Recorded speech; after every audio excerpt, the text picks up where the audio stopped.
అందరికీ నమస్కారం. రాష్ట్ర ప్రజలకి, శ్రేయోభిలాషులకి ప్రతి ఒక్కళ్ళకి పేర్ని నాని బందర్ ఓడిపోయిన ఎమ్మెల్యే ప్రతిపక్ష పార్టీ. మరి పేర్ని నాని లాంటి వాళ్ళు మన రాష్ట్రానికి అవసరమా అనేది ఒక్కసారి చెప్పండి. వాళ్ళు ఎవరిని పరామర్శించడానికి వెళ్ళేది?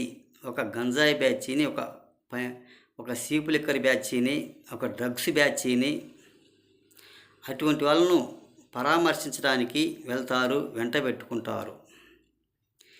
మరి వాళ్ళను ఏమనాలో ఒక్కసారి రాష్ట్ర ప్రజలకు చెప్పండి. వాళ్ళకి ఏమన్నా బుద్ధి జ్ఞానం ఉందా అనేది ఒక్కసారి చెప్పండి. వాళ్ళు పరామర్శించే దొంగలను, హంతకులను ప్రోత్సహిస్తారు. మరి ఒక చిన్నారి చివరి దశలో ఉన్న అభిమానిని, ఆయన అభిమాని కొరకు ఆయన పరామర్శించడానికి వెళ్ళారు. ఆ పాపోడికి చివరి దశలో ఆయన కోరిక మేరకు ఒక డిప్యూటీ సీఎం పవన్ కళ్యాణ్ గారిని చూడాలి, నేను ఆయన అభిమానిని అన్నందుకు ఆ పాపోడి కోరిక ప్రకారం వెళ్ళాడు, అభిమానిని పరామర్శించడానికి వెళ్ళారు. మరి వీళ్ళకు వచ్చిన అభ్యంతరం ఏమిటి అంటే వాళ్ళ కోరిక మేరకు వెళ్ళకూడదన్నమాట. ఎప్పుడు చూసినా ఒక దొంగలను, అంతకులను, ఒక ముఠాలను వెంటేసుకొని వాళ్ళని పరామర్శించడానికి వెళ్ళాలి అంటారు. ఎందుకు అంత ఎగతాళి పని చేస్తున్నారు పేర్ని నాని గారు? ఒక్కసారి చెప్పండి. మన రాష్ట్ర ప్రజలే ఎంత చెప్పినా, ఏం చెప్పినా, మీ గుణపాఠం చెప్పినా సిగ్గు శరం ఈనం మానం లేని వాళ్ళంటే వాళ్ళు. ఒక చిన్న అబ్బాయి కోరిక మేరకు చూడటానికి వెళ్ళినందుకు వీళ్ళకి వచ్చిన బాధ ఏమిటి? ఎప్పుడు చూసినా కానీ అటువంటి వాళ్ళను, ఒక దొంగలు అంతకులు పరామర్శించడమేనా వాళ్ళు? అంటే వాళ్ళకి అధికారం కావాలి, అధికారంతో సంపాదించుకోవాలి. రాష్ట్ర ప్రజలు ఎంత భ్రష్టు పట్టిపోయినా వాళ్ళకు పర్వాలేదు, వాళ్ళకి అధికారం కావాలి, కానీ ఇటువంటి వాళ్ళని మాత్రం పరామర్శించకూడదు అనేది వాళ్ళకు ఉండేది. వాళ్ళ చివరి దశ కొరకు వెళ్ళినందుకు వీళ్ళకి వచ్చిన నష్టం ఏమిటి, వీళ్ళకి వచ్చిన బాధ ఏమిటో అర్థం కావటం లేదు.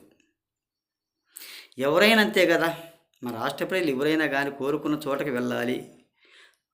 ఒక అభిమాని రమ్మన్నప్పుడు వెళ్ళాలి, పరామర్శించాలి. మరి పవన్ కళ్యాణ్ గారి లాగైతే ఎలా తట్టుకోగలుగుతారు వాళ్ళు? ఏ విధంగా చేయగలుగుతారు? ప్రతి ఒక్క చోటకి వెళ్ళాలి, చూసుకోవాలి, ప్రతి ఒక్కళ్ళను కూడా పరామర్శించడానికి వెళ్తున్నాడు.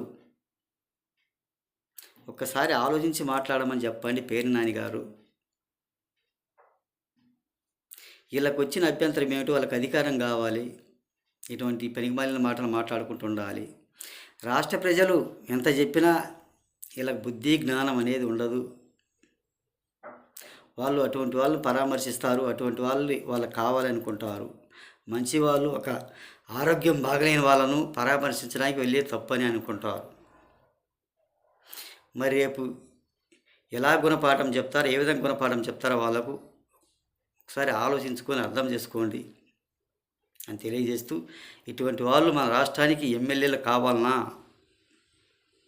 మనకు మంచి కోరే వాళ్ళు కావాలన్నా, చెడు కోరే వాళ్ళు కావాలన్నా, మనకు మంచి చేసేవాళ్ళు కావాలన్నా, చెడు చేసేవాళ్ళు కావాలన్నా అనేది ఆలోచించుకోవాల్సిందిగా.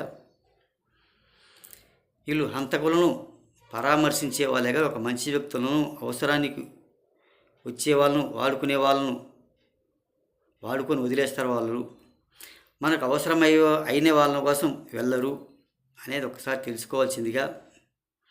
ఆ చిన్నారి కోరిక మేరకు వెళ్ళాడు, చూశాడు, పరామర్శించాడు, పోయి ఉంటాడు. అంతేగాని పేరు నాని అటువంటి వాళ్ళు పనికి మాలిన వాళ్ళు, ఒక పిచ్చోళ్ళు, బందరు పిచ్చోడు అంటే పేరు నాని గారు. ఎలా మాట్లాడాలి, ఏ విధంగా మాట్లాడాలి అనేది కూడా తెలియని పరిస్థితి అనేది తెలియజేస్తూ, ప్రతి ఒక్కళ్ళకి హృదయపూర్వక ధన్యవాదాలు.